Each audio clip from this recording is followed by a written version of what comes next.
শ্রেষ্ঠ ভ্রাতার পাদুকাগুলো মস্তকে এনে রাজ সিংহাসনে স্থাপন করে প্রণাম দিলেন। আজ থেকে তুমি রাজ সিংহাসনে চালাবে দাদা। পাদুকাকে উদ্দেশ্য করে বলছেন, এই দেহের সব জায়গায় মায়া আছে, মায়া নাই কেবল চরণে, চরণে কেবল আছে কৃপার কৃপা। যখন আমরা বৈষ্ণব তত্ত্ব মহিমা শ্রবণ করবো আগামীকাল, তখন এগুলো আমরা জানবো। চরণে কেবল আছে কৃপা। পাদুকা রাজ সিংহাসনে স্থাপন করে ভ্রাতা আছেন বসে, দাদা বসে আছেন রাজ সিংহাসনে। সেটিকে তিনি হৃদয়ে লালন করে তিনি রাজ্য পরিচালনা করছেন। প্রত্যেক দিন অন্যের সঙ্গে একটু ছাই মিশিয়ে পেয়েছেন।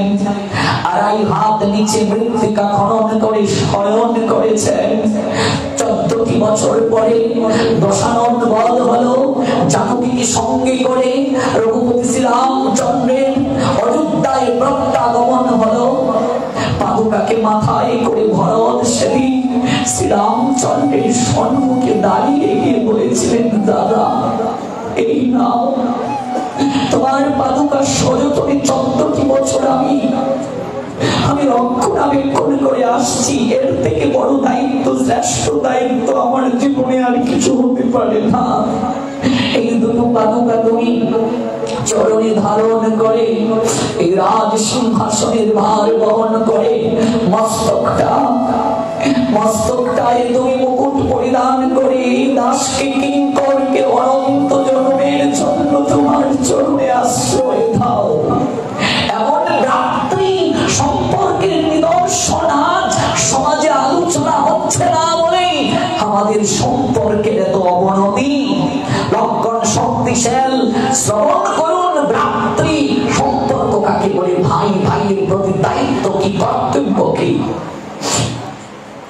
প্রেমালিঙ্গন প্রদান করলেন শ্রীরামচন্দ্র ভরতকে।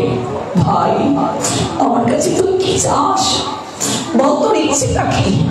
তুই আমার কাছে বর চা। ভরত সেদিন করজুড়ে বলেছিলেন, দাদা 14 বছর পর আমি আমার দায়িত্ব তোমার হস্তে সমর্পণ করে দিতে পেরেছি।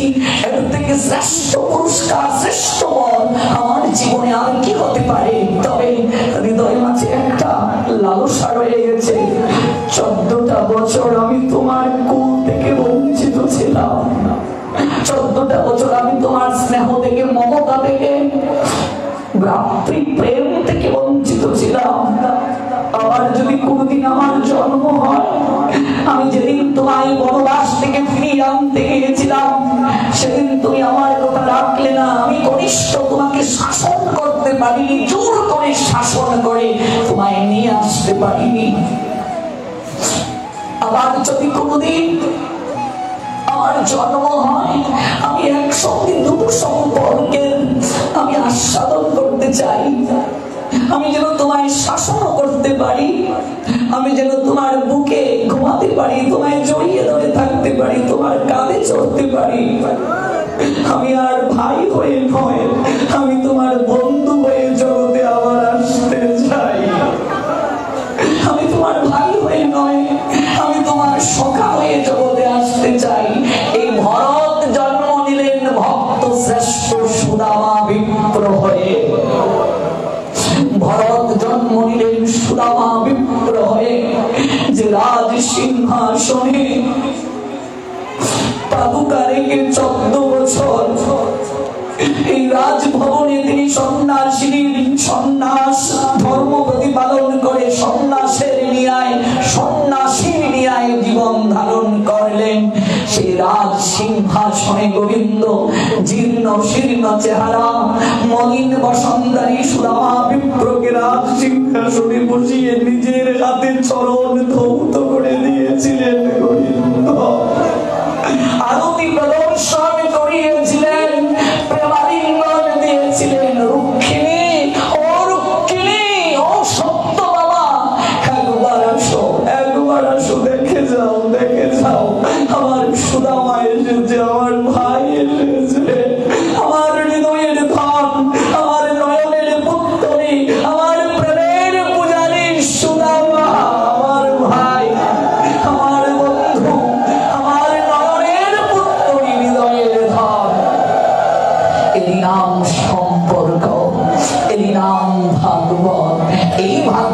স্তর থেকে আমরা দূরে সরে গিয়েছি, এই সম্পর্কের আধার থেকে আমরা দূরে সরে গিয়েছি। এই সম্পর্ককে আড়াল করে কোনোদিন সংসার সুন্দর হতে পারে না, সমাজ সুন্দর হতে পারে না, রাষ্ট্র নির্মাণ হতে পারে না।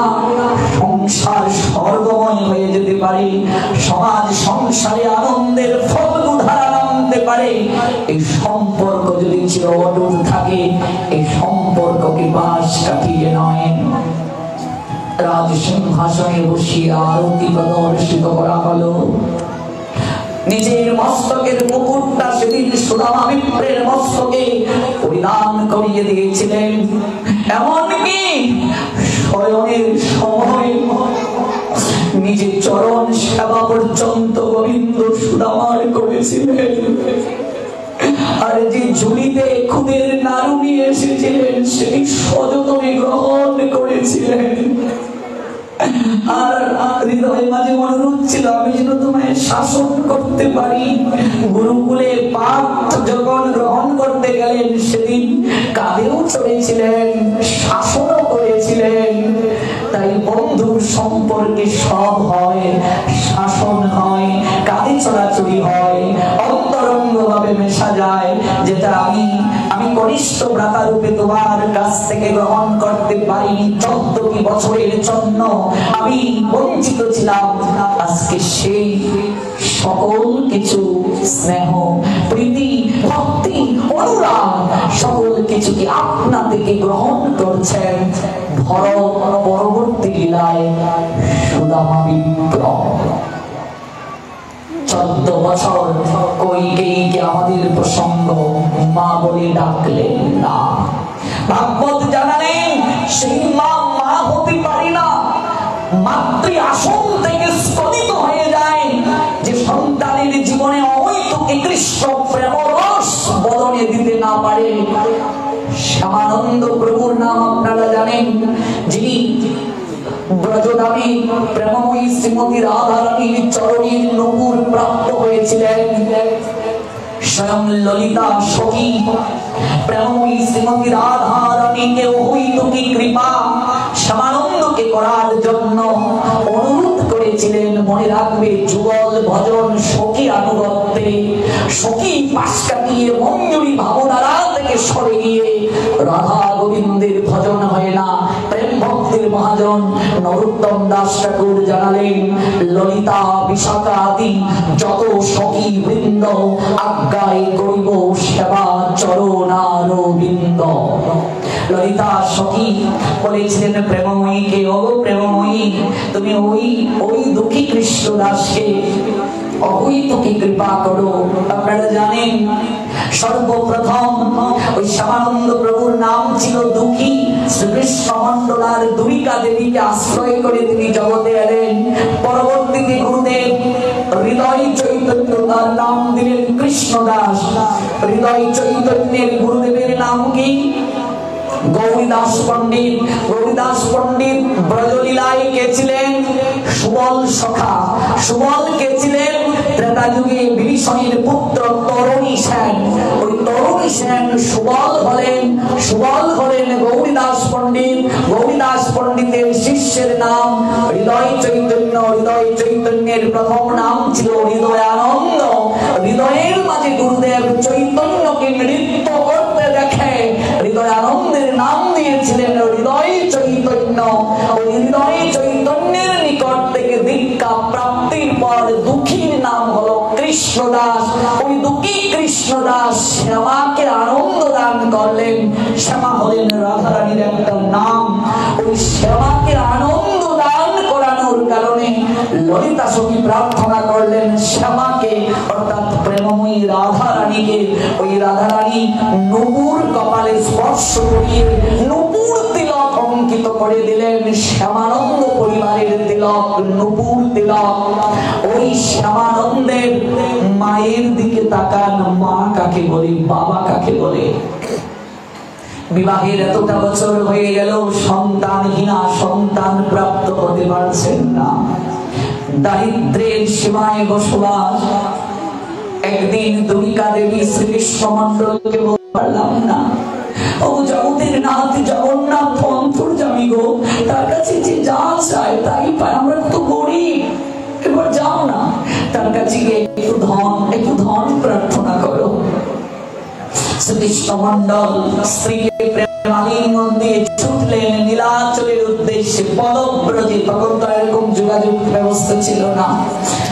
জগতের নাথ জগন্নাথ জগৎপতির দিকে তাকিয়ে আছেন প্রণাম দিয়ে। কি চাইবেন তিনি? এত ধন রত্ন ঐশ্বর্যের যিনি অধীশ্বর, তার কাছে কি চাইবেন? 1 ঘন্টা 2 ঘন্টা কেটে গেল, কিচ্ছু চাইতে পারছেন না। এত কিছু যার আছে, অতুল বৈভব যার, তার কাছে কি চাইবো ঠাকুর? তুমি তো আমার হৃদয়ের কথা জানো, কি চাইবো? 2 ঘন্টা 3 ঘন্টা পার হয়ে গেল।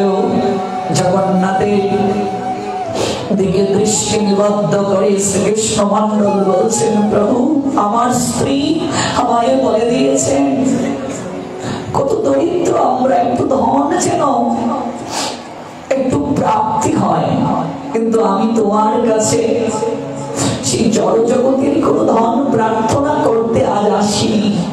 প্রভু তুমি আমায় একটা পুত্র ধন দান করো, একটা পুত্র সন্তান দান করো, যেন তোমার মহিমা জগতে সে প্রচার করতে পারে। এর থেকে শ্রেষ্ঠ প্রেমধন মনুষ্য জীবনে আর কিছু হতে পারে না রে মা। মনে রাখবে, কুল পবিত্র হয়ে যায়, জননী ধন্যা হয়ে যায়, পিতৃ পুরুষগণ অবাক বিস্ময়ে চাতক পাখির মতো অপেক্ষায় থাকেন আমার বংশে আমার সন্তানাদি কোন দিন সাধুগুরু বৈষ্ণবের সমাগম ঘটাবে, ভাগবত যজ্ঞের আয়োজন করবে, অহৈতুকে কৃষ্ণ প্রেম রস আস্বাদন করানোর সুযোগ দেবে। পূর্বপুরুষগণ পিতৃপুরুষগণ চাতক পাখির নিয়ে অপেক্ষা করে দাঁড়া থাকেন, আর ভাগবতের অহৈতুকে প্রেম রস আস্বাদন করে আশীষ বর্ষণ করে তারা দিব্য ধামে গমন করতে শুরু করে। সেই জননী ধন্য হয়ে যায়, সেই জনক ধন্য হয়ে যায়। বংশে যদি এমন পুত্র এমন কন্যার জন্ম হয়, চাণক্য পণ্ডিত বললেন পুত্র পুত্র একই জায়গা থেকে নির্গত হয়। সেই পুত্র পুত্র তুল্য যে কুলাঙ্গার হয়, চরিত্রহীন হয়, পিতামাতার সম্পদ যে পুত্র রক্ষা করতে পারে না।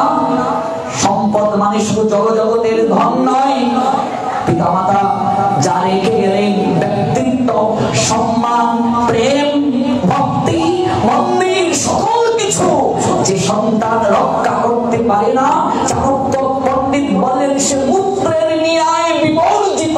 পুত্র পুত্র একই জায়গা থেকে নির্গত হয়। সেই পুত্র পুত্র তুল্য যে পিতার সম্মান রক্ষা করতে পারে না, সেই পুত্র ধন্য।